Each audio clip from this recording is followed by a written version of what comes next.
প্রিয় দর্শক শ্রোতা, যাকে আল্লাহ তাআলা কবুল করেন তাকে দ্বীনের জ্ঞান দান করেন। প্রিয় দর্শক, আজকের ভিডিওতে 12টি জিকিরের সাথে আপনাদেরকে পরিচয় করিয়ে দেব। এই 12টি জিকিরের আমল যদি আপনি করতে পারেন, অবশ্যই আল্লাহ তাআলা যদি চায় আপনাদেরকে জান্নাত দান করবেন ইনশাআল্লাহ। প্রিয় দর্শক, কেমন সুন্দর জান্নাত দান করবেন? আল্লাহ রাব্বুল আলামিন বলেন, তোমরা সেখানে গিয়ে যা চাইবে তাই পাবে। এজন্য আমি বিশ্বাস করি যে ব্যক্তি জিকিরকে ভালোবাসে, যে ব্যক্তি জান্নাতে যেতে চায়, যে আল্লাহ তাআলাকে ভালোবাসে, সে আজকের ভিডিওটি অবশ্যই সম্পূর্ণ দেখবে এবং এখান থেকে 12টি জিকিরের আমল শিখে পরবর্তীতে সেও এই 12টি জিকির নিয়মিত করবে ইনশাআল্লাহ। আল্লাহ সুবহানাহু ওয়া তাআলা তাকে অবশ্যই জান্নাত দান করবেন ইনশাআল্লাহ। প্রিয় দর্শক, আজকের ভিডিওতে আমি মূলত 2টি পর্বে আলোচনা করব। প্রথম পর্বে আলোচনা করব জিকিরের ফজিলত সম্পর্কে। দ্বিতীয় পর্বে আলোচনা করব কোন সেই 12টি জিকির সেই সম্পর্কে। তো চলুন সর্বপ্রথমে আলোচনা করা যাক জিকির করার ফজিলত সম্পর্কে।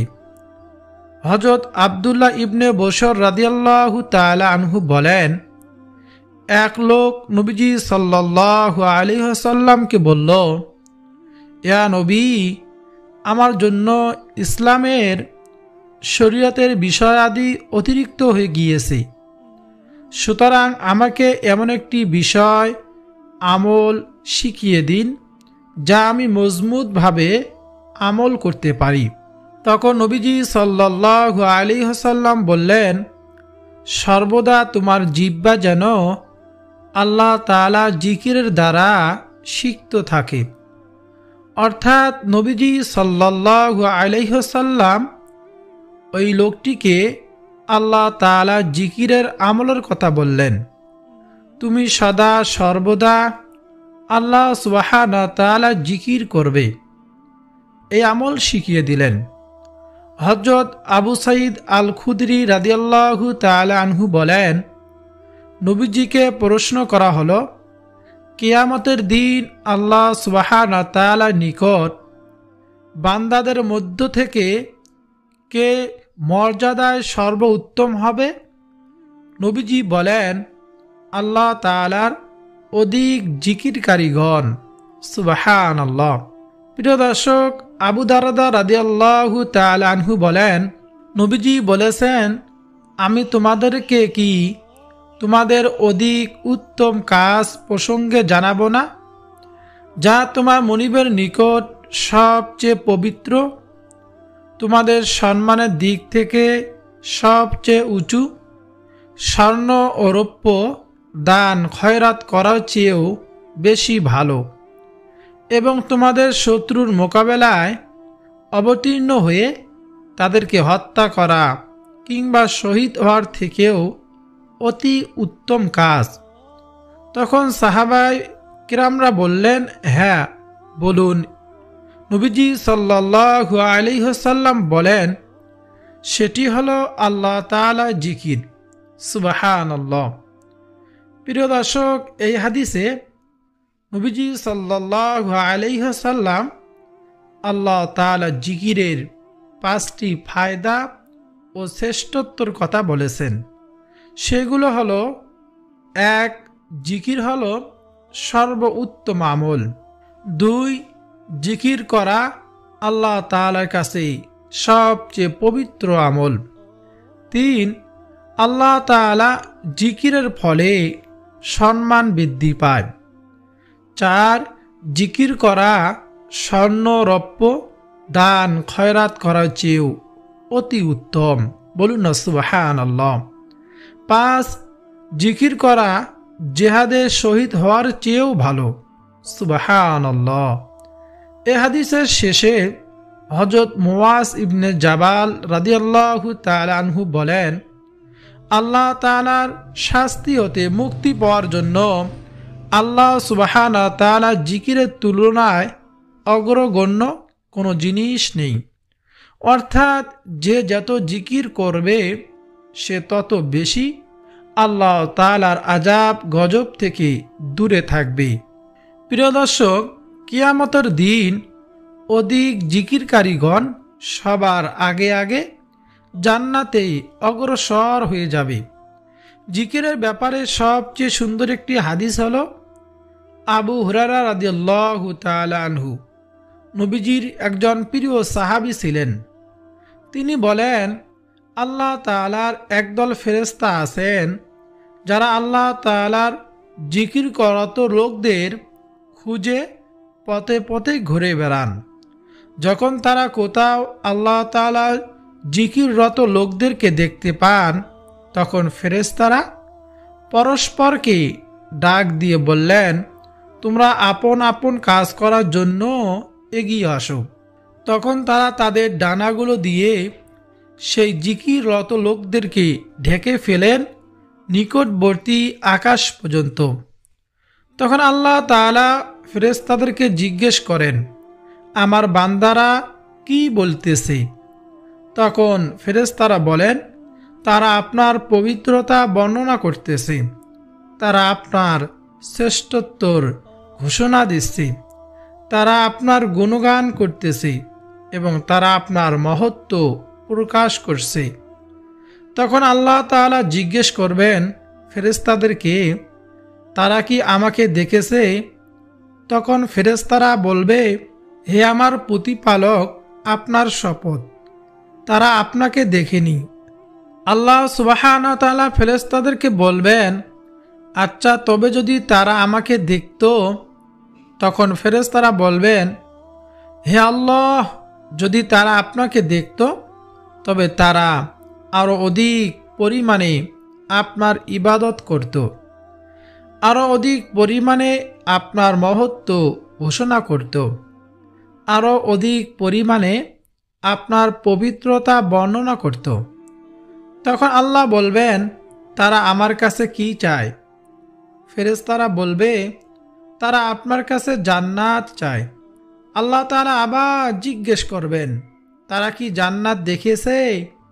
ফেরেশতারা বলবেন, না, আপনার সত্তার কসম, হে রব, তারা তা দেখেনি। আল্লাহ তাআলা জিজ্ঞেস করবেন ফেরেশতাদেরকে, যদি তারা জান্নাত দেখত তারা কি করত? তারা বলবে, যদি তারা তা দেখত তাহলে তারা জান্নাতের আরও অধিক পরিমাণে লোভ করত, আরও অধিক বেশি বেশি চাইত, এর জন্য আরও বেশি বেশি আকৃষ্টিত হতো। আল্লাহ সুবহানাহু ওয়া তাআলা ফেরেশতাদেরকে জিজ্ঞেস করবেন, তারা কি থেকে আশ্রয় চায়? ফেরেশতাগণ বলবেন, জাহান্নাম থেকে। আল্লাহ তাআলা আবার জিজ্ঞেস করবেন ফেরেশতাদেরকে, তারা কি আমার বান্দাগুলো কি জাহান্নাম দেখেছে? জবাবে ফেরেশতারা বলবে, আল্লাহর কসম, হে প্রতিপালক, তারা জাহান্নাম দেখেনি। আল্লাহ তাআলা জিজ্ঞেস করবেন, যদি তারা তা দেখত, যদি জাহান্নাম দেখত তখন তাদের কি হতো? ফেরেশতারা বলবে, যদি তারা তা দেখত তাহলে তারা তা থেকে দ্রুত পালিয়ে যেত এবং একে অত্যন্ত বেশি ভয় করত। তখন আল্লাহ তাআলা বলবেন, আমি তোমাদেরকে সাক্ষী রাখছি, হে ফেরেশতারা, তোমরা সাক্ষী থাকো, আমি তাদেরকে ক্ষমা করে দিলাম। বলুন না সুবহানাল্লাহ।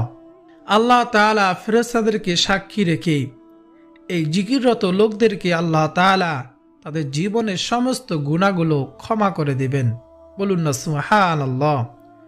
তখন ফেরেশতাদের একজন বলবেন, তাদের মধ্যে অমুক ব্যক্তি আছে যে তাদের অন্তর্ভুক্ত নয়, বরং সে কোনো প্রয়োজনে এখানে এসেছে, সে জিকির করার জন্য এখানে আসেনি, কোনো প্রয়োজনে এখানে এসেছে। আল্লাহ তাআলা বলবেন, আমি সবাইকে মাফ করে দিলাম, সবাইকে ক্ষমা করে দিলাম। বলুন না সুবহানাল্লাহ। প্রিয় দর্শক, আল্লাহ সুবহানাহু ওয়া তাআলা পবিত্র কোরআন মাজিদে বলেন, হে মুমিনগণ, তোমরা আল্লাহকে অধিক পরিমাণে স্মরণ করো এবং সকাল বিকাল আল্লাহ তাআলার পবিত্রতা বর্ণনা করো। এজন্য অবশ্যই আমরা ফজরের পর এবং সন্ধ্যায় আমরা জিকিরগুলো করব। যদি আমরা জিকির করতে পারি, মরণের পর আল্লাহ তাআলা আমাদেরকে জান্নাত দান করবেন, আমাদের জীবনের গুনাহগুলো ক্ষমা করে দিবেন। বলুন না সুবহানাল্লাহ। আল্লাহ তাআলা পবিত্র কোরআন মাজিদে আরও বলেন, অধিক জিকিরকারী পুরুষ ও জিকিরকারী নারী, তাদের জন্য আল্লাহ তাআলা প্রস্তুত রেখেছেন ক্ষমা ও মহা পুরস্কার। সুবহানাল্লাহ। আল্লাহ তাআলা পবিত্র কোরআন মাজিদে আরও বলেন, তোমরা আমাকে স্মরণ করো, আমি তোমাদেরকে স্মরণ করব, এবং শুকুর গুজারি করো, না শুকরিয়া করো না। আল্লাহ জিকির হচ্ছে যাবতীয় ইবাদতের রূপ। আবু উসমান রহমতুল্লাহি আলাইহি বলেন, কোরআন মাজিদের ওয়াদা অনুযায়ী যখন কোনো বান্দা আল্লাহকে স্মরণ করে তখন আল্লাহ তাআলা তাকে স্মরণ করেন। সুবহানাল্লাহ, আল্লাহু আকবার। হযরত আবু হুরায়রা রাদিয়াল্লাহু তাআলা আনহু বলেন, রাসূলুল্লাহ সাল্লাল্লাহু আলাইহি ওয়াসাল্লাম বলেছেন, আল্লাহ সুবহানাহু ওয়া তাআলা 7 ব্যক্তিকে আরশের ছায়ায় স্থান দিবেন হাসরের মাঠে। ওই ব্যক্তি যে একান্তে আল্লাহ তাআলাকে স্মরণ করেছে এবং তার চোখ থেকে অশ্রু প্রবাহিত হয়েছে, আল্লাহ তাআলা তাকে যে একান্তে আল্লাহ তাআলাকে স্মরণ করবে, জিকির করবে, ওই কঠিন হাসরের ময়দানে আরশের নিচে আল্লাহ তাআলা তাকে স্থান দিবেন। বলুন সুবহানাল্লাহ। হযরত আবু সাঈদ খুদরি রাদিয়াল্লাহু তাআলা আনহু বলেন, রাসূলুল্লাহ সাল্লাল্লাহু আলাইহি ওয়াসাল্লাম বলেছেন, আল্লাহ তাআলা জিকির এত বেশি করতে থাকো যে লোকেরা যেন পাগল বলে। প্রিয় দর্শক, এ হলো জিকিরের ফজিলত। আরও অসংখ্য ফজিলত রয়েছে। প্রিয় দর্শক, এখন আলোচনা করব কোন 12টি জিকির আপনারা করবেন সেই সম্পর্কে। প্রিয় দর্শক, সর্বপ্রথমে আলোচনা করব খুবই ছোট এবং খুবই পরিচিত একটি জিকির সুবহানাল্লাহ সম্পর্কে। একবার হযরত উমর রাদিয়াল্লাহু তাআলা আনহু হযরত আলী রাদিয়াল্লাহু তাআলা আনহুর নিকট প্রশ্ন করেছিলেন, আমরা লা ইলাহা ইল্লাল্লাহ এর অর্থ জানি, কিন্তু সুবহানাল্লাহ এর তাৎপর্য কি? তখন হযরত আলী রাদিয়াল্লাহু তাআলা আনহু জবাব দিয়েছিলেন, আল্লাহ তাআলা এ বাক্যটি নিজের জন্য পছন্দ করেছেন, তিনি এ বাক্যটি দ্বারা সন্তুষ্ট হন। এ বাক্যটি জিকির আল্লাহ তাআলা মহান দরবারে অত্যন্ত পছন্দনীয়। অর্থাৎ যে ব্যক্তি সুবহানাল্লাহ জিকির করে তার প্রতি মহান আল্লাহ তাআলা সন্তুষ্ট থাকেন। হযরত সাদ ইবনে আবি ওয়াক্কাস রাদিয়াল্লাহু তাআলা আনহু বলেন, আমরা রাসূলুল্লাহ সাল্লাল্লাহু আলাইহি ওয়াসাল্লামের নিকটে ছিলাম। তিনি বললেন, তোমাদের কোনো ব্যক্তি প্রত্যেক দিন 1000 নেকি অর্জন করতে সক্ষম কি? তার মধ্যে একজন বললেন, আমাদের মধ্যে কোনো ব্যক্তি কিভাবে 1000 নেকি অর্জন করবে? তখন রাসূলুল্লাহ সাল্লাল্লাহু আলাইহি ওয়াসাল্লাম বললেন, 100 বার সুবহানাল্লাহ বললে তার জন্য 1000 নেকি লেখা হবে, অথবা 1000 পাপ মোচন করা হবে। পরিশেষে আল্লাহ তাআলার পবিত্রতা বর্ণনা করেছেন ফেরেশতারা, যার বাস্তব শিক্ষা কোরআনুল কারিমে তুলে ধরা হয়েছে। নবীজি সাল্লাল্লাহু আলাইহি ওয়াসাল্লামের হাদিস দ্বারা ফজিলত বর্ণনা করা হয়েছে। সুতরাং অনেক ছোট্ট একটি বাক্য সুবহানাল্লাহ জিকির অত্যন্ত জরুরি। আল্লাহ তাআলা সমস্ত মুসলিম উম্মাকে এই সুবহানাল্লাহ জিকির করার তৌফিক দান করুন, আমিন। দ্বিতীয়তে যে জিকিরের কথা বলবো সেই জিকিরটি হচ্ছে আলহামদুলিল্লাহ। অর্থ হচ্ছে মহান আল্লাহ রব্বুল আলামিনের শুকরিয়া আদায় করা। মহান আল্লাহ রব্বুল আলামিন পবিত্র কোরআনুল কারিমে ঘোষণা করেন, আমার যেই বান্দা বান্দি আমার নিয়ামত পেয়ে শুকরিয়া আদায় করে না, আমি তাদের নিয়ামতকে ছিনিয়ে নেই। আর যদি আমার নিয়ামত পেয়ে শুকরিয়া আদায় করে, আমি তাদের নিয়ামত আরও বৃদ্ধি করে দিই। তাই প্রিয় দর্শক, যখনই আমরা আল্লাহ তাআলা নিয়ামত ভোগ করব, তখনই বলবো আলহামদুলিল্লাহ। হাসর ময়দানে মিজানের পাল্লাকে ভারী করে দিবে আল্লাহ তাআলা। তাই আমরা বেশি বেশি পরিমাণে আলহামদুলিল্লাহ জিকির সব সময় করব। 3 নম্বরে যে জিকিরের কথা বলবো, সে জিকিরটি হচ্ছে লা ইলাহা ইল্লাল্লাহ। এই জিকিরের ফজিলত সম্পর্কে হাদিসে এসেছে, হযরত মুয়াজ রাদিয়াল্লাহু তাআলা আনহু থেকে বর্ণিত, নবীজি বলেছেন, যে ব্যক্তি খালেস অন্তরে একনিষ্ঠতার সঙ্গে লা ইলাহা ইল্লাল্লাহ বলবে, সে জান্নাতে প্রবেশ করবে। সুবহানাল্লাহ। হযরত আনাস বিন মালিক রাদিয়াল্লাহু তাআলা আনহু বলেন, নবীজি বলেছেন, যে ব্যক্তি একবার আল্লাহ তাআলাকে সন্তুষ্ট করার জন্য লা ইলাহা ইল্লাল্লাহ বলবে, কিয়ামতের দিন সে এমনইভাবে উপস্থিত হবে যে তার উপর জাহান্নাম হারাম হয়ে গিয়েছে। সুবহানাল্লাহ। হযরত আনাস রাদিয়াল্লাহু তাআলা আনহু বলেন, নবীজি সাল্লাল্লাহু আলাইহি ওয়াসাল্লাম বলেছেন, কিয়ামতের দিন আল্লাহ তাআলা বলবেন, হে মুহাম্মদ সাল্লাল্লাহু আলাইহি ওয়াসাল্লাম, সৃষ্টির মধ্য হতে আপনার উম্মতের মধ্যকার এমন ব্যক্তিকে জান্নাতে প্রবেশ করান, যে ব্যক্তি একদিন হলো ইখলাসের সঙ্গে এই সাক্ষ্য দিয়েছে যে লা ইলাহা ইল্লাল্লাহ, অর্থাৎ আল্লাহ ছাড়া কোনো ইলাহ নেই, এবং সে এর উপর মৃত্যুবরণ করেছে। আপনি তাকে নিয়ে জান্নাতে প্রবেশ করুন। প্রিয় দর্শক, আমরা দেখতে পেলাম যে লা ইলাহা ইল্লাল্লাহ এর ফজিলত কত মর্যাদা সম্পূর্ণ। আল্লাহ তাআলা আমাদেরকে এই লা ইলাহা ইল্লাল্লাহ বেশি বেশি জিকির করার তৌফিক দান করুন, আমিন। 4 নম্বর জিকির হচ্ছে সুবহানাল্লাহ, আলহামদুলিল্লাহ, লা ইলাহা ইল্লাল্লাহু, আল্লাহু আকবার। এই কালিমাগুলো আল্লাহ তাআলার নিকট অধিক প্রিয়, এবং নবীজি সাল্লাল্লাহু আলাইহি ওয়াসাল্লাম বলেন, পৃথিবীর সমস্ত জিনিসের চাইতে এগুলো আমার কাছে অনেক অনেক প্রিয়। প্রিয় দর্শক, এই জন্য আমরা জিকিরগুলো করব। সুবহানাল্লাহ, আলহামদুলিল্লাহ, লা ইলাহা ইল্লাল্লাহু, আল্লাহু আকবার। 5 নম্বর জিকিরটি হচ্ছে সুবহানাল্লাহি ওয়া বিহামদিহি। নবীজি সাল্লাল্লাহু আলাইহি ওয়াসাল্লাম বলেন, যে ব্যক্তি সুবহানাল্লাহি ওয়া বিহামদিহি প্রতিদিন 100 বার পাঠ করবে, সমুদ্রের ফেনারাশি পরিমাণ সগীরা গুনাহ থাকলেও তাকে মাফ করে দেওয়া হবে। বলুন না সুবহানাল্লাহ। এজন্য অবশ্যই আমরা সুবহানাল্লাহি ওয়া বিহামদিহি এই ছোট্ট জিকিরটি আমরা করব। 6 নম্বর জিকিরটি হচ্ছে সুবহানাল্লাহি ওয়া বিহামদিহি সুবহানাল্লাহিল আযীম। এই জিকির সম্পর্কে নবীজি সাল্লাল্লাহু আলাইহি ওয়াসাল্লাম বলেন, সুবহানাল্লাহি ওয়া বিহামদিহি সুবহানাল্লাহিল আযীম। এই কালিমাগুলো জিহ্বায় উচ্চারণে অনেক অনেক সহজ, কিন্তু মিজানের পাল্লায় অনেক ভারী এবং আল্লাহ রাব্বুল আলামিনের নিকট অধিক প্রিয়।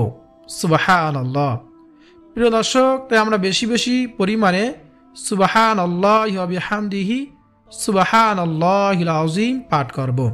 7 নম্বর জিকিরটি হচ্ছে, যে ব্যক্তি সুবহানাল্লাহিল আযীম ওয়া বিহামদিহি পাঠ করবে, জান্নাতে তার জন্য একটি করে জান্নাতি খেজুর গাছ রোপণ করা হবে।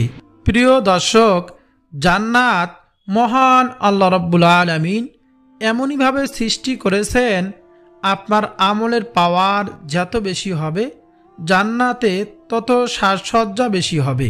এখানেই তার প্রমাণ। নবীজি বলেন, যে ব্যক্তি সুবহানাল্লাহিল আযীমি ওয়া বিহামদিহি পাঠ করবে, প্রতিবারে তার জন্য একটি করে জান্নাতে খেজুর গাছ রোপণ করা হবে। এজন্য এই জিকিরটি আমরা বেশি বেশি করব। 8 নম্বর জিকিরটি হচ্ছে, নবীজি সাল্লাল্লাহু আলাইহি ওয়াসাল্লাম বলেন, লা হাওলা ওয়ালা কুওয়াতা ইল্লা বিল্লাহ। আর এই জিকিরটি হচ্ছে জান্নাতের গুপ্তধন সমূহের মধ্যে একটি গুপ্তধন। সুবহানাল্লাহ। যে ব্যক্তি লা হাওলা ওয়ালা কুওয়াতা ইল্লা বিল্লাহ এর জিকির করবে, মৃত্যুর পর সেই গুপ্তধন পাবে। সুবহানাল্লাহ। আর এই গুপ্তধন হচ্ছে জান্নাত। নবীজি সাল্লাল্লাহু আলাইহি ওয়াসাল্লাম বলেন, আর এই কালিমাগুলো হচ্ছে অবশিষ্ট নেক আমল সমূহ। 10 নম্বর জিকিরটি হচ্ছে, নবীজি সাল্লাল্লাহু আলাইহি ওয়াসাল্লাম বলেন, যে ব্যক্তি আমার প্রতি একবার দরুদ শরীফ পাঠ করবে, আল্লাহ তাআলা তার প্রতি 10টি রহমত বর্ষণ করবেন। আর আপনি যে কোনো দরুদ পড়তে পারেন। আপনি যদি একবার নবীজি সাল্লাল্লাহু আলাইহি ওয়াসাল্লামের উপর দরুদ শরীফ পাঠ করতে পারেন, আল্লাহ রাব্বুল আলামিন আপনাকে 3টি পুরস্কার দান করবেন। আর সে 3টি পুরস্কার হচ্ছে, আপনার প্রতি 10 বার রহমত বর্ষণ করবেন, 10টি গুনাহ ক্ষমা করে দিবেন, আল্লাহ তাআলার আদালতে আপনার 10 গুণ মর্যাদা বাড়িয়ে দিবেন। বলুন না সুবহানাল্লাহ। এবং নবীজি সাল্লাল্লাহু আলাইহি ওয়াসাল্লাম আরও বলেন, যে ব্যক্তি আমার প্রতি সকালে 10 বার এবং বিকালে 10 বার দরুদ শরীফ পাঠ করবে, সে ব্যক্তি কিয়ামতের দিন আমার শাফায়াত পাবে। সুবহানাল্লাহ। আল্লাহ তাআলা আমাদেরকে এই আমলটি বেশি বেশি করার তৌফিক দান করুন, আমিন। 11 নম্বরে যে জিকিরের কথা বলবো সেটা হচ্ছে বিসমিল্লাহির রহমানির রহিম। এই জিকিরের ফজিলত, নবীজি সাল্লাল্লাহু আলাইহি ওয়াসাল্লাম বলেন, যে ব্যক্তি কোনো কাজের ক্ষেত্রে যদি বিসমিল্লাহ বলে শুরু না করা হয়, তাহলে ওই কাজটি হয় লেজ কাটার মতো। যেমনিভাবে একটি লেজবিহীন প্রাণীকে ভালো দেখা যায় না, ঠিক কাজটিকেও তেমন মনে হয়। আল্লাহ তাআলা আমাদেরকে এই বিসমিল্লাহ বলে কাজ শুরু করার এবং বিসমিল্লাহ জিকির করার তৌফিক দান করুন, আমিন। যেই কাজের মধ্যে অথবা যে কোনো কাজের মধ্যে বিসমিল্লাহ বলে শুরু করা হয় না, ওই কাজের মধ্যে শয়তান ঢুকে যায়। আল্লাহ তাআলা আমাদেরকে বোঝার তৌফিক দান করুন। আর সর্বশেষ 12 নম্বর যে জিকিরের কথা বলবো, সেই জিকিরটি হচ্ছে আল্লাহু আকবার। মানে হলো আল্লাহ তাআলা সবচেয়ে বড়। আল্লাহু আকবারের অর্থ, যে ব্যক্তি আল্লাহ তাআলাকে সবচেয়ে বড় মনে করে, তার দুনিয়াতে কোনো টেনশন নেই, আখিরাতেও কোনো টেনশন নেই। মহান আল্লাহ রাব্বুল আলামিন তাকে মৃত্যুর পর জান্নাত দান করবেন।